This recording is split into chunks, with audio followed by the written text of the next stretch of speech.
right, Lou, we're going to get started with questions in the room. We're going to start with Sarah Spencer. Hey, Lou. What's up? When you guys find out that Trey's not going to be able to go, just how do you and some of the other guards, Bogey, Kevin, how do you guys adjust to not being out there for you guys?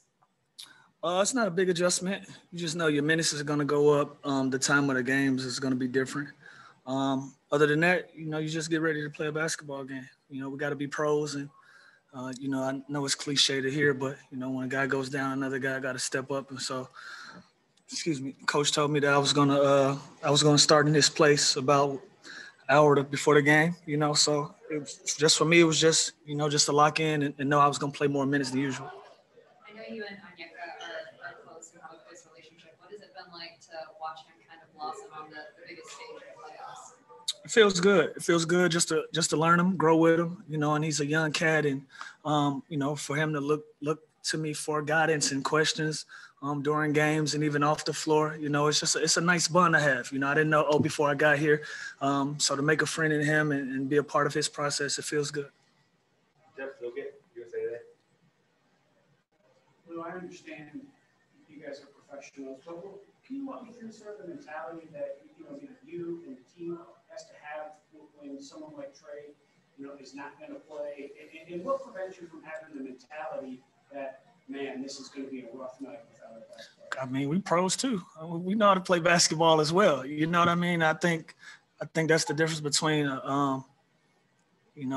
between the guys in the locker room and everybody else. When Trey goes down, we still feel like we're confident in our abilities as players as well. Obviously, Trey is a major part of what we do, but we feel really good about the things that we bring to the table. And sometimes you got to band together and create success. And I think tonight was one of those nights where everybody played well. Everybody chipped in a little more than usual, including myself, and we bridged that gap that Trey brings. I know it was you guys got off to a really good start. From that point when it was 10-2, did you realize that you'd be able to play like that the whole night? And you were doing things that was slowing them down even before you understood? No, it's a long game. It's a long game, and we've gotten off to a couple quick starts against this team, and they've walked us down a couple of times. So we don't really get full that.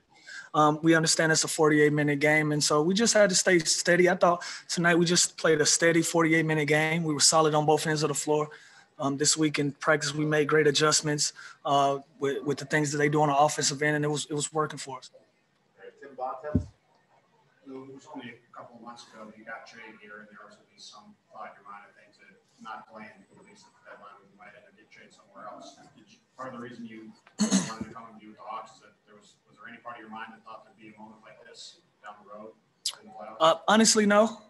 I'll be frank. I wasn't sure. This wasn't a team that I was really paying attention to, in the Western Conference, me playing with the Clippers. We were on a hunt for a championship run. And so, my focus was solely on that. And, once I had an opportunity to get around these guys, get around the organization and get a good feel for what was going on around here, I felt like there could be great potential there. But one thing that's been steady since I've been here, this team has always been confident in their abilities, and that showed throughout the playoffs. And so we're enjoying the ride. We feel like we deserve to be here.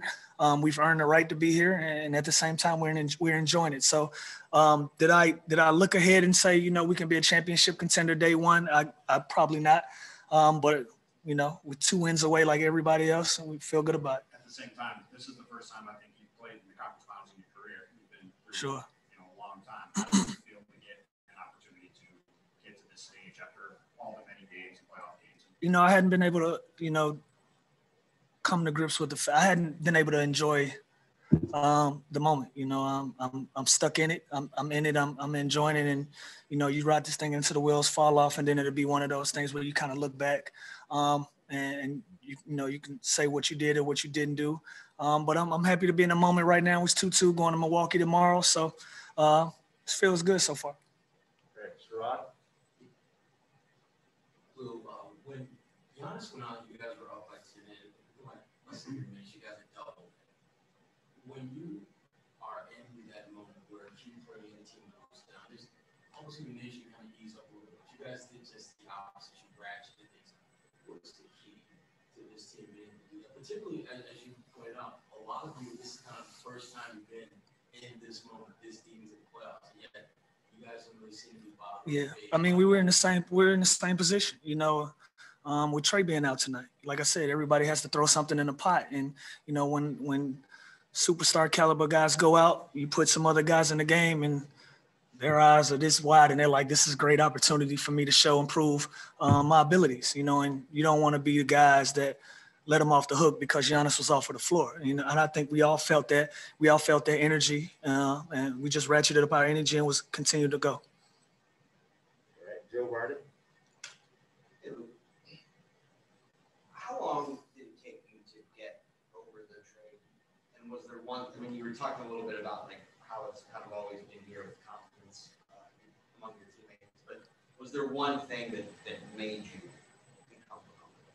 More comfortable? Yeah. Just accepted. I was just accepted. I was wanted. I didn't get the feeling that this was a trade that they just threw together for money reasons or whatever. I felt like I was going to be a part of the success here.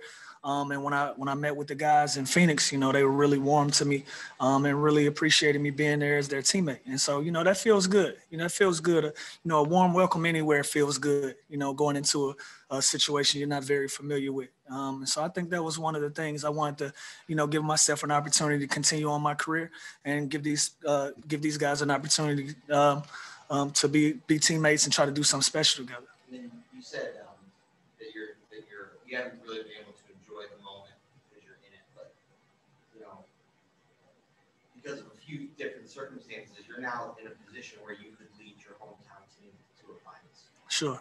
Gosh, I mean, this late in your career to be able to do that after everything, like, what's that mean? It's kind of surreal. It's kind of surreal, and you know, that's really all I can say about it, honestly. Like I said, it's day by day. I don't get too high, I don't get too low. You know, tonight will be one of those nights my phone is going crazy and everybody wants to talk, say something, and, you know, I'll respond to the appropriate people, and then I'll get ready for the next game. So. Moving to Zoom, we will start with Chris Kirshner. Hey, Lou. You know, since Nate's taken over, the messaging from him has been to believe and continue to, you know, play together. When you do lose Trey before the game, like, what does he say to you guys to, you know, get you guys to believe that you guys can win without him? The messaging changed. You know, like I said, you know, we're pros too, and I think it'll be an ill taste if a coach came in and started saying too much because Trey went out. You know, I think we'll kind of look at him a little crazy. And so, you know, Nate he's a veteran coach. He understands what moments like this mean to other guys that have an opportunity to go out on the floor and fill in and do their jobs. And that was the message. Continue to believe Trey is going to be out tonight, but continue to believe in your abilities and go out and get a win. Jeff Schultz. Lou, kind of along those lines, I mean, like you said, I mean, athletes are wired differently, obviously, from fans and media. So when you first heard and guys in the locker room first heard that Trey was out, what goes through your mind? What's the initial reaction? Honestly, I was on a training table. Nate walked up, said, Trey is going to be out, so I'm going to start you. And I said, okay. And he walked off. That was the conversation.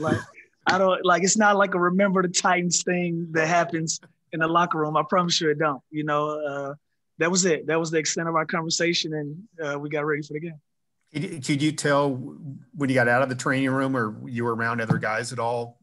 Was it, okay, let's just go out and play? I'm just curious what the general response is. Yeah, I mean, like, it's game preparation. Everybody has their own routine and thing. It's actually a strange thing if you're in an NBA locker room before a game. Like, nobody is talking to nobody. Everybody is in their own world trying to get themselves prepared for the game. And so that was it. The only other person I spoke to besides Nate was Trey. I just asked him, was he all right? How he was feeling, and then I had to go out on the floor and get prepared. So that was it. Just two more. Zach Klein. Lou, playing 40 minutes from where you went to high school, what will you remember most about your first playoff start?